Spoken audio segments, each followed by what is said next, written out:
నరేంద్ర మోదీ గారు ప్రధానమంత్రి శ్రీ నరేంద్ర మోదీ గారి కేంద్ర పథకాలతోటి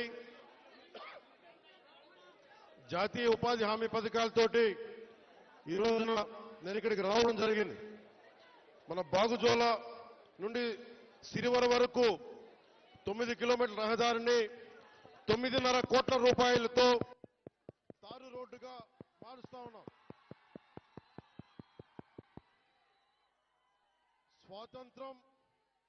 మనకి స్వాతంత్రం వచ్చినప్పటి నుంచి దాదాపు 70 సంవత్సరాల పైన ఈ రోడ్డుని మనం వేసుకోలేని పరిస్థితి. నేను మీ దృష్టికి ఈ రోజున నేను అన్ని వదిలి ఇది మీకు 2000 మీరు కూర్చోవాలి బాబు, మీరు కూర్చోవాలి.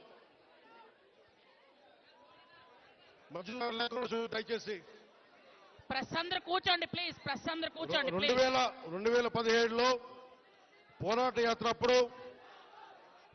యాత్ర అప్పుడు నేను అన్ని తిరిగి మన పాడేరు, అరకు అన్ని గిరిజన ప్రాంతాల్లో తిరిగినప్పుడు నాకు 2 ప్రధానమైన సమస్యలు. 1 రోడ్లు, 2 తాగునీటి అవసరాలు, 3 యువతకి ఉపాధి అవకాశాలు. ఇంత సుందరమైన ప్రాంతం ఇది. దాదాపు 20కి పైగా జలపాతాలు ఉన్నాయి ఇక్కడ. మన విజయనగరం జిల్లా, పార్వతీపురం ఇవన్నీ కూడా ఉమ్మడి విజయనగరం కానీ ఈ జిల్లాలో అద్భుతమైన సౌందర్యం ఉంది. ఇక్కడ ప్రకృతి సౌందర్యం. ఇక్కడ టూరిజంను డెవలప్ చేయాలి. యువతకు కూడా నేను ఒకటే మాట ఇస్తున్నాను, ఇప్పటిదాకా ఎవరు కూడా ఆలోచించలేదు ఇక్కడికి రావాలని, రోడ్లు వేయాలని. కానీ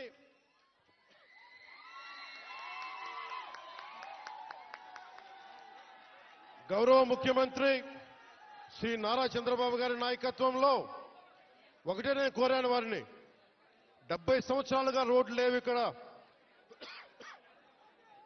70 సంవత్సరాలుగా రోడ్లు లేవు. బాలింతలు రోజు డోలీలో వచ్చే పరిస్థితి ఉంది. డబ్బులు లేవు ఒకవైపు మన దగ్గర. కేంద్ర ప్రభుత్వం 21 నుంచి 22 వరకు 350 కోట్ల రూపాయల చొప్పున కేంద్ర మంత్రివర్గం మన నరేంద్ర మోదీ గారి నాయకత్వంలో 350 కోట్ల రూపాయలు, 670 కోట్ల రూపాయలు వెనుకబడ్డ జిల్లాలకు ఇచ్చారు. గత ప్రభుత్వం ఆధ్వర్యంలో ఆ నిధులు వస్తే ఆ నిధులు ఈ రోజు దాకా దానికి లెక్క పక్క లేకుండా చేశారు. ఈ రోడ్లు వేయడానికి 9.5 కోట్ల రూపాయలు ఖర్చు.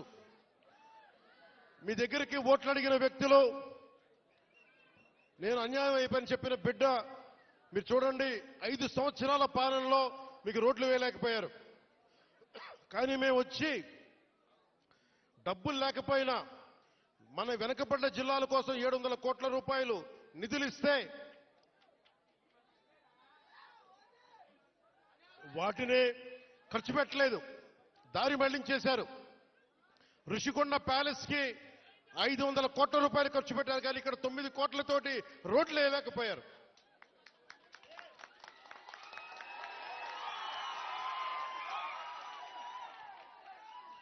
నేను ఈ రోజున దీన్ని ఆధారం చేసుకుని ఒకటే చెప్తా ఉన్నాను.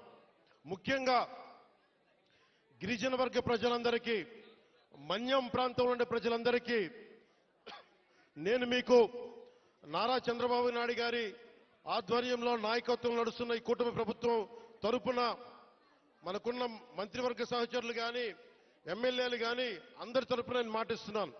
మీకోసం అహిర్నిశలో ఎండనక వాననక పనిచేయడానికి మేము సంసిద్ధంగా ఉన్నాం.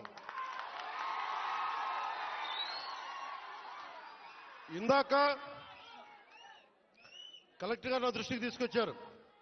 ఇది పైకి మనం ఎంతవరకు వెళ్తాం ఆగుదామంటే ఒకటే మాట చెప్పాను కలెక్టర్ గారికి, 1 కిలోమీటర్ నడిస్తే కానీ సాధక బాధలు తెలియవు నాకు, కనీసం నేను నడవాలి. నేను అలాంటిది 4 డోలీ పట్టుకొని ఒక గర్భిణి స్త్రీని పట్టుకొని ఎంత ఇబ్బంది పడతారో బాధ నాకు తెలియాలంటే ముందు నేను నడవాలి, నేను నడుస్తాను దీనికని చెప్పాను.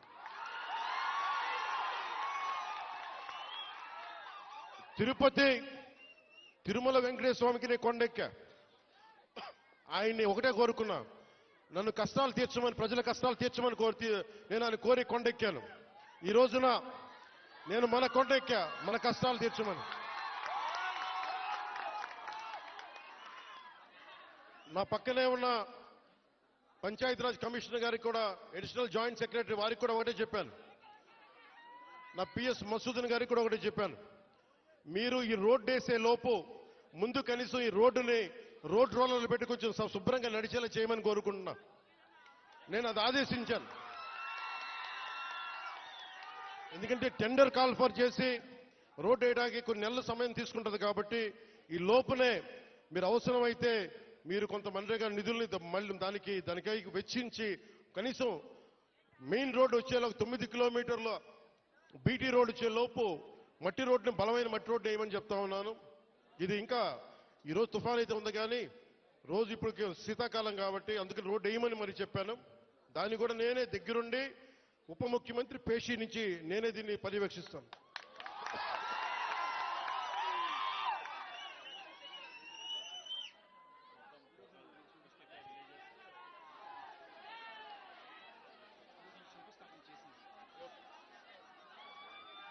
నేను మొన్న కొంచెం కూర్చోవాలి మీరందరూ అక్కడ. మొన్న ముఖ్యమంత్రి గారితో గౌరవ ముఖ్యమంత్రి ఒక్క నిమిషం గౌరవ ముఖ్యమంత్రి శ్రీ చంద్రబాబు నాయుడు గారి ఆఫీస్కి వెళ్ళి ఆయన పేషీకి వెళ్ళి ఒకటి తెలియజేశాను. సార్ 70 సంవత్సరాల మనకి స్వాతంత్రం వచ్చిన తర్వాత కూడా ఇంకా పిల్లలు ఇబ్బంది పడతా ఉన్నారు. మన్యం ప్రాంతంలో రోడ్లు లేవు. ఎట్లయినా మీరు అంటే నిధుల కొరత ఉన్నప్పటికీ గత ప్రభుత్వం డబ్బులు సంపూర్ణంగా ఊడ్చేసింది. మీకు మద్యం మీద ధర పెంచి దాని మీద కూడా డబ్బులు చేసుకున్నారు. 25,000 కోట్లు భవిష్యత్తులో ఇంత తాగుతారని చెప్పి దాని మీద కూడా డబ్బులు తీసుకున్నారు. దాదాపు ఎన్నో వేల, దాదాపు 15-20 కోట్ల రూపాయలు అప్పులు తీసుకున్నారు, ముఖ్యంగా 3 జిల్లాలకు సంబంధించిన ఆస్తుల మీద. ఇవన్నీ డబ్బులు తీసుకొని కూడా రోడ్డు వేయలేదు. మరి ఏం చేశారు అభివృద్ధి అంటే మీరు ఆలోచించండి. గత కాలంలో ఒక్క మంత్రి అన్నా వచ్చాడా? మీరు చెప్పండి. ఈ రోజున నేను అధికారం రాకముందు ప్రజల్లో ఉన్నాను, అధికారం వచ్చిన తర్వాత కూడా నేను మీకోసమే పనిచేస్తాను. ఇక్కడున్న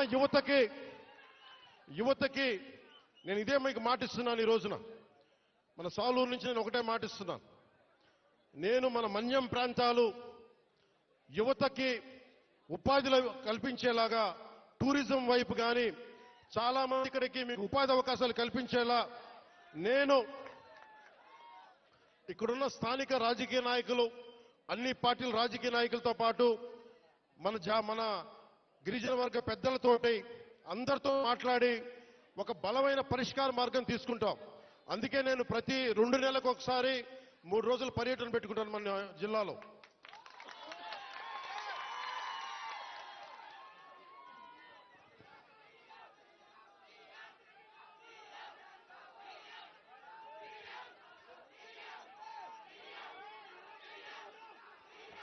అలాగే మనకి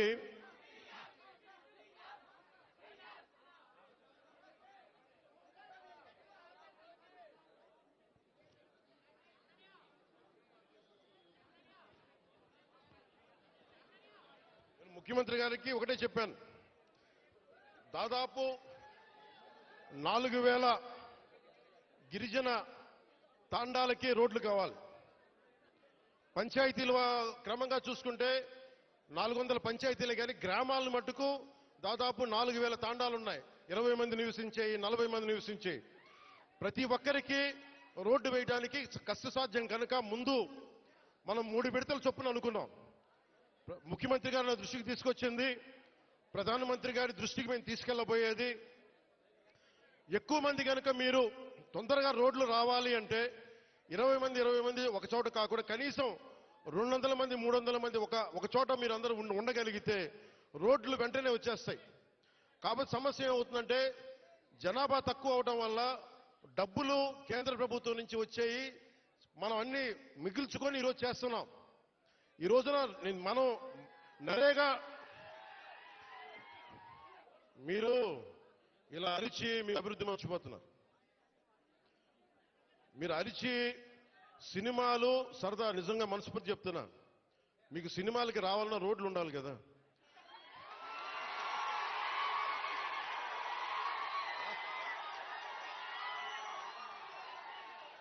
అలాగే మీరు ఉపాధి అవకాశాలు కావాలన్నా డబ్బులు ఉండాలి.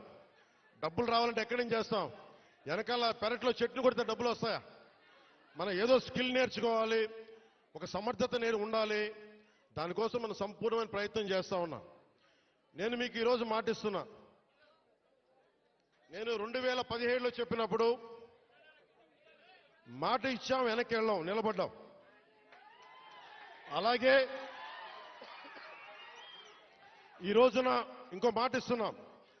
గౌరవ ముఖ్యమంత్రి నారా చంద్రబాబు నాయుడు గారి తరపు నుంచి కానీ, కూటమి ప్రభుత్వం తరపు నుంచి కానీ, మన మంత్రివర్గ సహచరులు కానీ, ఎమ్మెల్యేల తరపు నుంచి నేను ఒకటే మాటిస్తున్నా. ఇక్కడికి ఈరోజు వచ్చి ఈ రోడ్ల కోసమే రాలేదు నేను. మీ కష్టాలు తెలియాలి, మీ బాధలు తెలియాలి. నేనున్నా ఈ రోజున. అలాగే యువతకి ఉపాధి అవకాశాలు కల్పించాలంటే మీకు ఎలాంటి స్కిల్ మీకు కావాలి, ఇది నేను ఒక 5 సంవత్సరాలు చెప్పట్లా.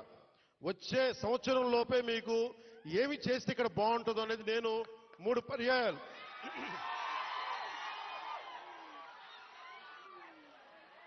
నేను 6 నెలలు అయింది ప్రభుత్వం వచ్చి. ప్రతి 2 నెలలకి నేను మన విజయనగరం జిల్లాలో కానీ, మన పార్వతీపురంలో కానీ, అరకు ప్రాంతాల్లో కానీ, గిరిజన జిల్లాలో కానీ అన్నింట్లో కూడా నేను కనీసం ప్రతి 2 నెలలకి 10 నుంచి 15 రోజులు గిరిజనులతోనే గడపాలి, మన ప్రాంతాల్లోనే గడపాలని కోరుకున్నాను. ఎందుకంటే మీ అభివృద్ధి నాకు చాలా అవసరం. మీరు ఆనందంతో ఉండాలి. 70 సంవత్సరాల తర్వాత కూడా ఇంకా మీరు మందులకి, ఇంకా మీరు రోడ్లకి, ఇంకా మీరు ఉపాధి అవకాశాలకి బాధపడుతుంటే చెలించే వ్యక్తి నేనున్నాం, దానికి స్పందించే వ్యక్తి ముఖ్యమంత్రి గారు ఉన్నారు. మా ఇద్దరి బాధకి మీకు న్యాయం చేయడానికి నరేంద్ర మోదీ గారు ఉన్నారు. మేము ముగ్గురం మీ బాధలను అర్థం చేసుకొని, నేను వాళ్ళందరి తరపున క్షేత్రస్థాయిలో మన మంత్రివర్గ సహచరులతోటి, ఎమ్మెల్యేల తరపున అందరితోటి కలిసి నేను ప్రతి గ్రామం పర్యటించి కష్టాలు తెలుసుకొని, కొంతమంది పెద్దల్ని పిలిచి అవసరమైతే ఎలాంటి అభివృద్ధి ఇక్కడ అద్భుతంగా ఉంది, చూస్తూ ఉంటే చాలా అద్భుతంగా ఉంది. ఉదాహరణకి ఇలాంటి ఇల్లున్న చోట మంచి ఇల్లు చేసి,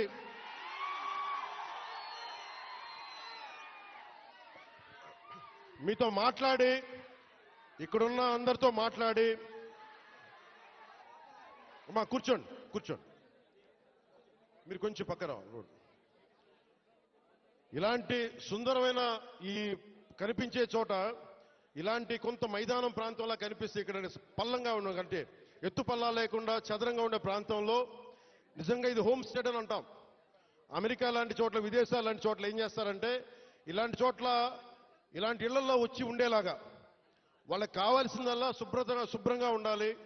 విదేశీయులు వస్తారు, చాలా మంది అడవుల్ని అర్థం మనకి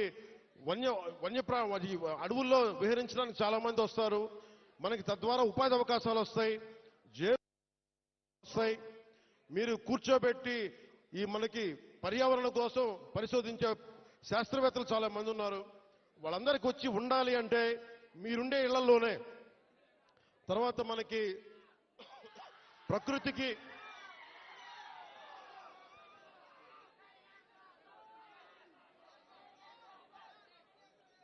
ఐదు సంవత్సరాల్లో ఒక 5 సంవత్సరాల్లో గత ప్రభుత్వం చేసిన తప్పుల్ని ఎండగడ్డి గొంతు పోయింది.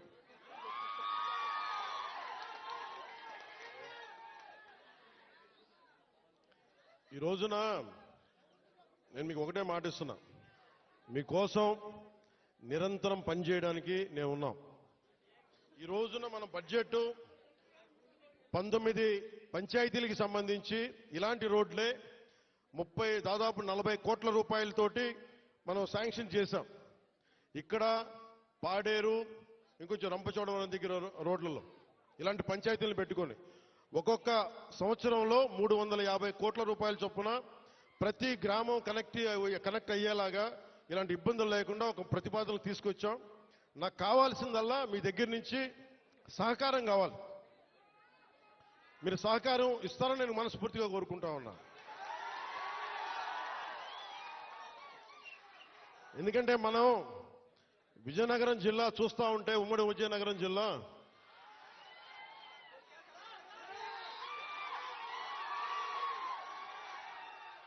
అడవుల్లో కాదు, ఇంత సుందరమైన ప్రాంతంలో పుట్టిన మీరు అదృష్టవంతులే. నేను నిజంగా నా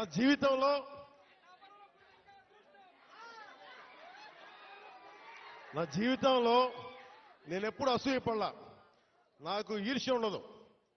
ఎవరైనా నాకైనా విజయం సాధించిన ఎత్తుకు ఎక్కి నాకు ఇబ్బంది ఉండదు. మొట్టమొదటిసారి మిమ్మల్ని చూస్తే నాకు అసూయగా ఉంది. ఇంత చక్కటి ప్రకృతి మధ్య మీరు బతుకుతూ నాకు అసూయ కలిగిస్తా ఉన్నారు. అందుకని మీకు నాకు గుడొద్దు, బడి కావాలి మనందరికీ. ముందు చదువు ఉంటేనే భగవంతుడు గుర్తొస్తాడు, బడి ఉన్న చోట గుడి వస్తుంది. అందుకని నేను మీకు నిరంతరం మీకు అందుబాటులో ఉంటాను. కలెక్టర్ గారికి కూడా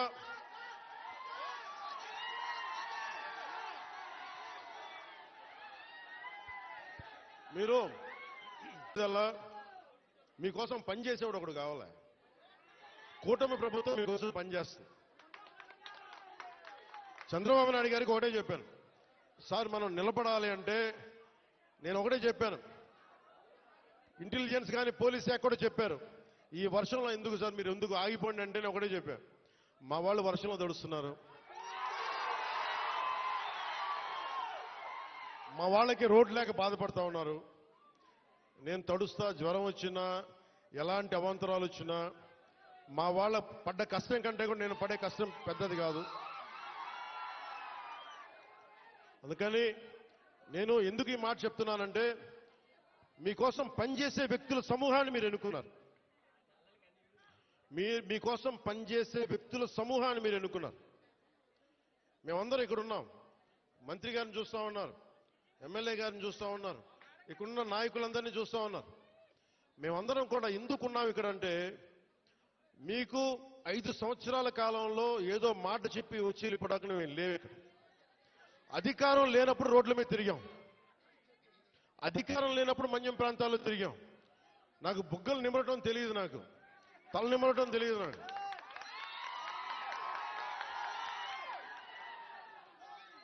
నేను మీ కన్నీళ్లు తుడిచి పారిపోయే వ్యక్తిని కాదు.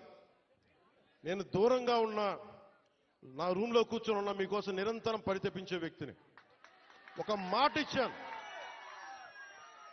నా పేషీ కూడా ఒకటే మాట చెప్పా, నేను ఇక్కడే ఉండాలి, 2 నెలలకు ఒకసారి 10 రోజుల చొప్పున నేను మన్యం ప్రాంతం మొత్తం తిరగాలి.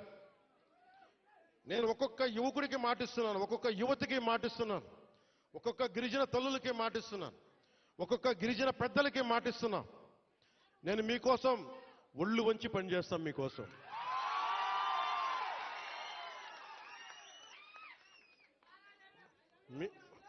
I love you two.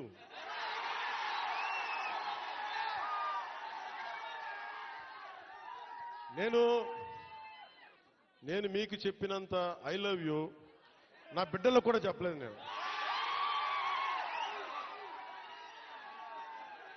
మీరు చూపించే ప్రేమ పవన్ కళ్యాణ్కి అధికారం ఉన్నా లేకపోయినా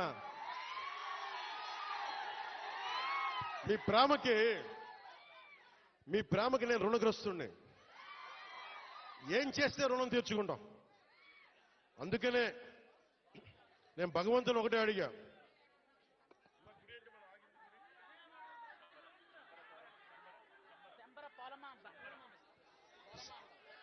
ఇందాక దారిలో వచ్చేటప్పుడు అరవనివ్వండి, మీరేం చేయగలరు, అరవనివ్వండి. మామూలు దారిలో ఇందాక వస్తున్నప్పుడు కొంచెం దండం పెడతా ఆగండి. శంబర పోలమామగా తల్లిని అడిగా. పోలమామ తల్లిని ఒకటి అడిగా, తల్లి మా అడవి బిడ్డల కష్టాలను తీర్చే నాకు శక్తి నువ్వు నాకు. మా రాష్ట్రంలో డబ్బులు రావాలి.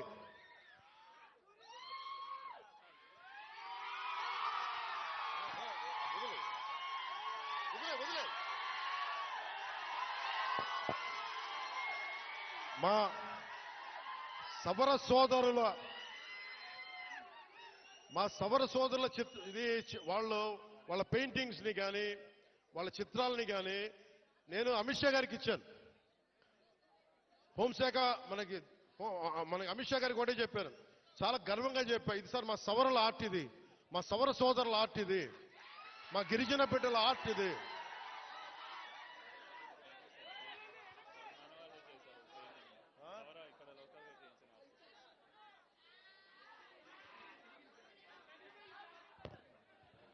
నాకు దీంట్లో ఎంత అందంగా అనిపిస్తుంటే, చాలా మంది విదేశీయులు నాకు సరిగ్గా 6 నెలల సమయం, నాకు 6 నెలల సమయంలో ఇక్కడున్న మీకున్న లోపల శక్తి సమర్థత కానీ, మన సౌర సోదరుల ఆర్ట్ కానీ, టూరిజం కానీ అన్నిటినీ కూడా మీకు ఒక ప్రణాళిక చేసి 27 లోపు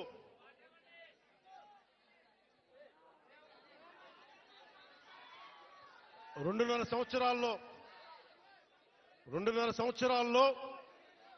నేను ఇక్కడ అభివృద్ధి చేసి చూపిస్తాం. ఇక్కడ ముఖ్యమంత్రి గారి ఆధ్వర్యంలో, ప్రధానమంత్రి గారి నిర్దేశకత్వంలో నేను కానీ మా మంత్రివర్గ సహచరులు కానీ మీకోసం ఒక కూలీలా పనిచేస్తాం, మీకోసం తిరుగుతాం. చాలా మంది చేయడానికి సంసిద్ధంగా ఉన్నారు, మీకోసం పనిచేస్తాం. ఇంకొకసారి మాటిస్తూ మీకు 2 నెలలకు ఒకసారి 3 రోజులు మన ప్రాంతాల్లో నేను తిరుగుతా. అన్ని మన్యం ప్రాంతాల్లో 10 నుంచి 12 రోజులు మన గిరిజన ప్రాంతాలన్నీ తిరిగి, ఎక్కడైతే నీళ్లు లేవు, ఎక్కడైతే స్కూల్స్ ఇబ్బందులు ఉన్నాయి, గిరిజన సంక్షేమ హాస్టల్స్ ఎలా ఉన్నాయి, అలాగే మనకి టూరిజం ద్వారా మీకు అభివృద్ధి ఎలా ఉండాలి, ఇవన్నీ ముందుకు తీసుకెళ్తామని తెలియజేసుకుంటూ, అలాగే మీ భూముల్లో పంటలు పండి మీకు ప్రకృతి వ్యవసాయంలో మీరు ఆరితేరేలాగా, దానికి మార్కెట్ వచ్చేలాగా మేమందరం సాయశక్తిలో కృషి చేస్తామని తెలియజేసుకుంటూ మీ అందరికీ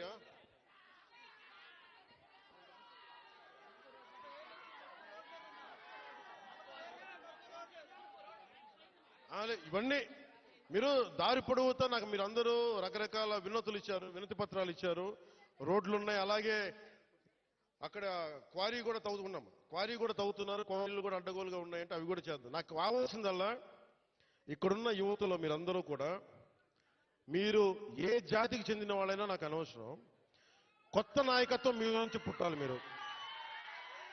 నేను కులం కానీ, మతం కానీ, ప్రాంతం కానీ చూడాల, మానవత్వాన్ని చూస్తాం. అంటే డోలీల్లో గర్భస్రావం అయి బిడ్డను కోల్పోయిన తల్లి నా అక్క, నా చెల్లిని చూడలా, నాతో నా రక్తం పంచుకు పుట్టకపోవచ్చు, కానీ చనిపోతే నా ఇంట్లో నా అక్కో నా బిడ్డ చనిపోతే ఎంత బాధపడ్డానో అంత బాధపడ్డాను. అందుకొచ్చాను ఈరోజు ఇక్కడికి. నేను కోరుకుంటున్నది ఒకటే, నేను ఒక నిమిషం ముఖ్యంగా ఇక్కడున్న యువతకి ఈ రోజున మన కూటమి ప్రభుత్వానికి మీరు 164 సీట్లు ఇచ్చి, అలాగే అంతే 164 కదా, 11 అంటే వాళ్ళ 11 మన 164, 175, ఓకే, 164 సీట్లు ఇచ్చి 21 ఎంపీలు ఇచ్చారంటే మేమేదో ప్రతి ఎంపీని బాధ్యత తీసుకునేలా చేస్తాం. ఎంపీ అంటే ఒకటే చెప్తున్నాం, మీరు ఢిల్లీలో కూర్చొని చాలాసార్లు చెప్పాను, కాదు మీకోసం పని చేయడానికి, నేను పని చేస్తా, పని చేయనిస్తా. యువతకి ఒకటే అడుగుతా ఉన్నా, మీరు మీ నాయకులు, ఇప్పుడు నేను ఒక మాట చెప్పా, మీరు నాకు వెంటనే 2019లో మీరు నన్ను గెలిపించలా, మీరు నన్ను టెస్ట్ చేశారు కదా, నిలబడతాడా లేదా అనేది. అలా కాదు, నేననేది మంచిది. పరీక్షించాలి నాయకుడిని. పరీక్షించిన తర్వాత నిలబడతాడా లేదా అని తెలియాలి.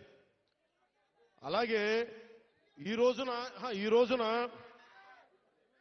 ఇప్పుడు రోడ్లు ఇందాక దారిలో వస్తుంటే రోడ్లు వేయిస్తున్నాం, బీటీ రోడ్లు వేయిస్తున్నాం, సీసీ రోడ్లు వేయిస్తున్నాం. అవి క్వాలిటీ రోడ్లు ఉన్నాయా లేదా అనేది ప్రమాణాలు ఉన్నాయి. అది మీరు కూడా చెక్ చేయాలి. మీరు గొడవ పెట్టుకునే అవసరం అయితే రోడ్లు క్వాలిటీ లేదు, ఎందుకు క్వాలిటీ లేదు, మీకు సంక్షేమ హాస్టల్స్ లో ఇబ్బందులు ఉన్నాయి, మాట్లాడండి. మీరు గట్టిగా ఉంటే కలెక్టర్ గారికి బలం వస్తుంది మిగతా వాళ్ళని పనిచేయించడానికి. మీరు గట్టిగా ఉంటే మనకి ఎమ్మెల్యే గారికి బలం వస్తుంది. మీరు గట్టిగా ఉంటే మేడం గారికి బలం వస్తుంది. మీరు బలంగా ఉంటే మేము డబ్బులు ఎవరికి చెప్పండి, మనందరం కష్టపడుతున్న డబ్బులు, మనందరి డబ్బులు, ఎవరి దయా దక్షిణ్యాల మీద లేవు డబ్బులు. ఇక్కడ మన కష్టం ఇది.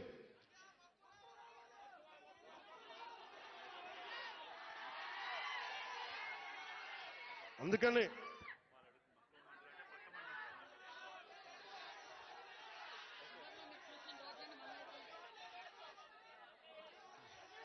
రమ్మంటా ఒకసారి, ఇప్పుడు కాదు, విను, ఒక నిమిషం. నాకు మక్కువ మండలం అంటే చాలా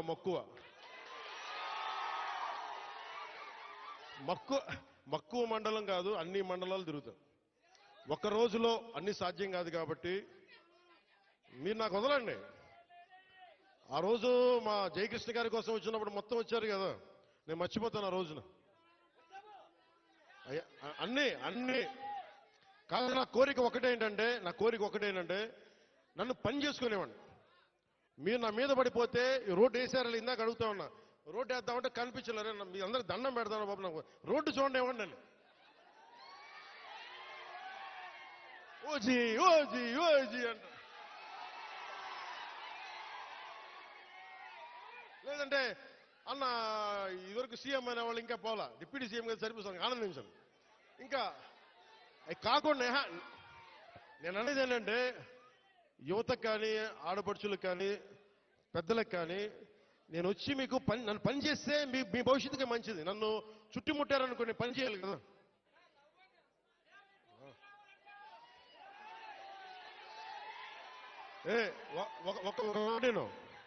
ఒక మాటేనండి. ఉత్తరాంధ్రలో మీరు తెలుగు నేర్పించిన నేల ఇది, వాడుక భాష నేర్పించిన నేల ఇది, తిరుగుబాటు అంటే నేర్పించిన నేల ఇది. అంటే మనల్ని ఎవరన్నా దోపిడీ చేస్తుంటే ఎదురు తిరిగే నేల ఇది.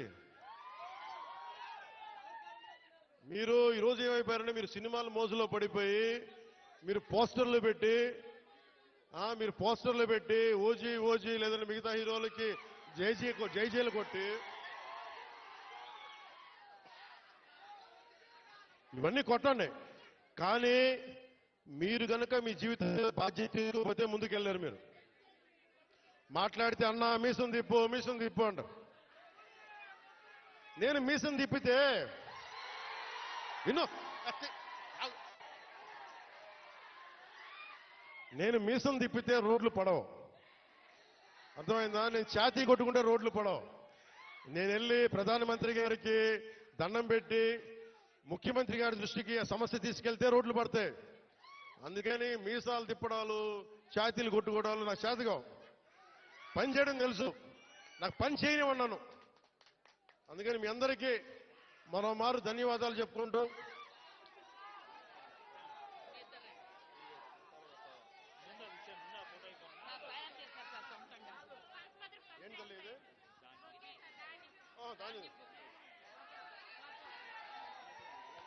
ఇది ఎంత అందమైన సాంప్రదాయం చూడండి.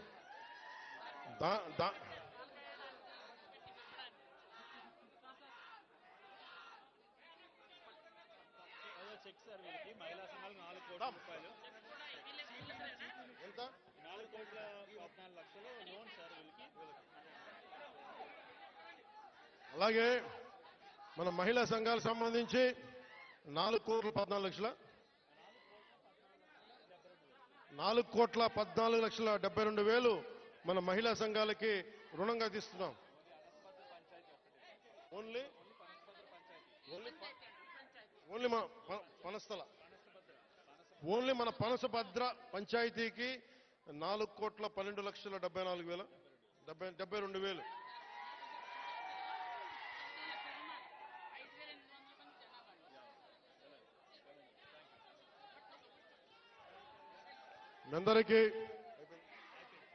మీ అందరికీ ధన్యవాదాలు కూడా సెలవు తీసుకున్నాం. జై జై.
దయచేసి హలో అభిమానులు శాంతించాలి శాంతించాలి.